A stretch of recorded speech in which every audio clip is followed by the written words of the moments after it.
स्वागत है हमारे चैनल एजुकेशनल रिसर्च में आप सभी का। और आज हम क्लास 12 प्रारंभिक नगरों की कहानी यानी इतिहास, जिसमें हड़प्पा सभ्यता के महत्वपूर्ण प्रश्नों के बारे में जानकारी प्राप्त करेंगे।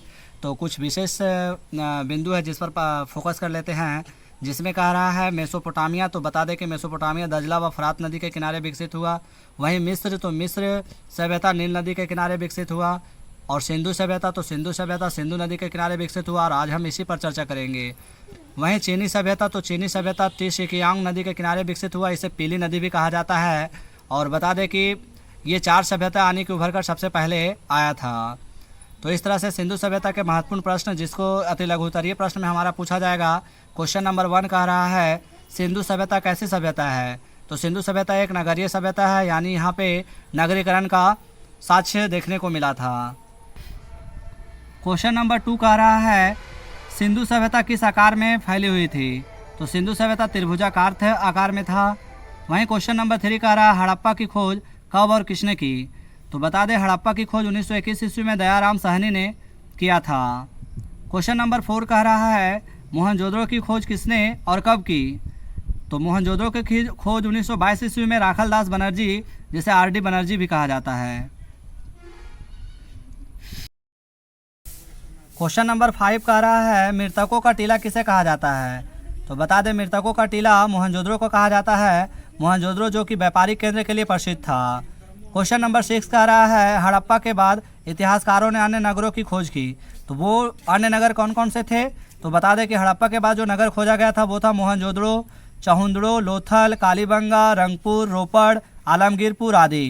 तो ये यानी कि हड़प्पा सभ्यता के प्रमुख नगर थे। क्वेश्चन नंबर 7 कह रहा है पुरातत्ववेत्ता अथवा पुराविद क्या है। तो बता दें कि विभिन्न स्थानों पर खुदाई कर पुरातात्विक सामग्री यानी पुरानी सामान खोज करने वाले विद्वान को पुरातत्व अथवा पुराविद कहलाता है। इतिहासकार धरती के भीतर छिपी हुई सामग्री द्वारा किसी भी देश का इतिहास की जानकारी प्राप्त करते हैं। इसे ही हम क्या कहते हैं, पुरातत्ववेत्ता या पुराविद। यानी कि पुरातत्ववेत्ता इतिहासकार को कहा जाता है, जबकि पुराविद जो खुदाई से वस्तुओं को आने की खोज करते हैं और उसके बारे में जानकारी देते हैं। क्वेश्चन नंबर 8 कह रहा है पुरातत्व।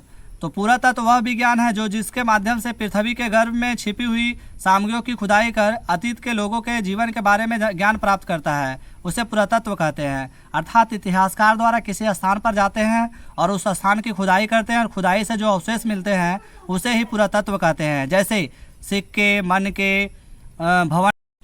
क्वेश्चन नंबर 9 कह रहा है एशियाटिक सोसाइटी की स्थापना कब और किसने की। तो एशियाटिक सोसाइटी की स्थापना 15 जनवरी 1784 ईस्वी में विलियम जोन्स ने कलकत्ता में किया था। क्वेश्चन नंबर 10 कह रहा है भारत में पुरातत्व विभाग की स्थापना कब हुई।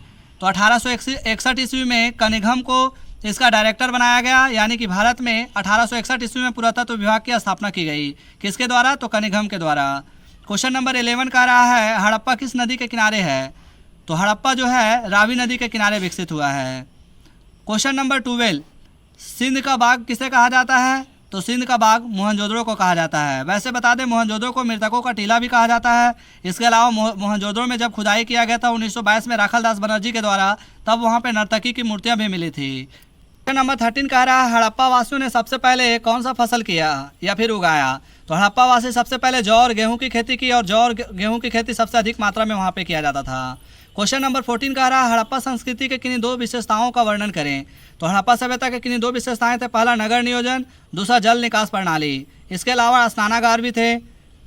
तो इस तरह से यानी कि क्वेश्चन नंबर 14 कंप्लीट हुआ। वहीं 15 में हम रख लेते हैं पुरातत्ववेत्ता। तो पुरातत्ववेत्ता यानी इतिहासकार कहा जाता है। और क्वेश्चन नंबर आखिरी जो है हड़प्पा मोहनजोदड़ो के बीच की दूरी कितनी है। तो हड़प्पा और मोहनजोदड़ो के बीच की दूरी 483 किलोमीटर है। और साथ ही बता दें कि हड़प्पा जो कि नगरीय सभ्यता के लिए प्रसिद्ध थे और मोहनजोदड़ो व्यापारिक केंद्र के लिए प्रसिद्ध थे। तो इस तरह से हमने महत्वपूर्ण 15 प्रश्नों के बारे में जानकारी प्राप्त किए। और साथ ही ऐसे ही वीडियो पाने के लिए हमारे चैनल को लाइक, सब्सक्राइब, शेयर करें। और जो भी क्वेश्चन में किसी प्रकार का समस्या आए तो उसके लिए कमेंट बॉक्स में लिखकर हमें भेजें, ताकि हम आपके सवालों को जवाब दे सकें। आज के लिए बस इतना ही। नेक्स्ट वीडियो में हम नेक्स्ट सवालों के बारे में जानकारी प्राप्त करेंगे। धन्यवाद।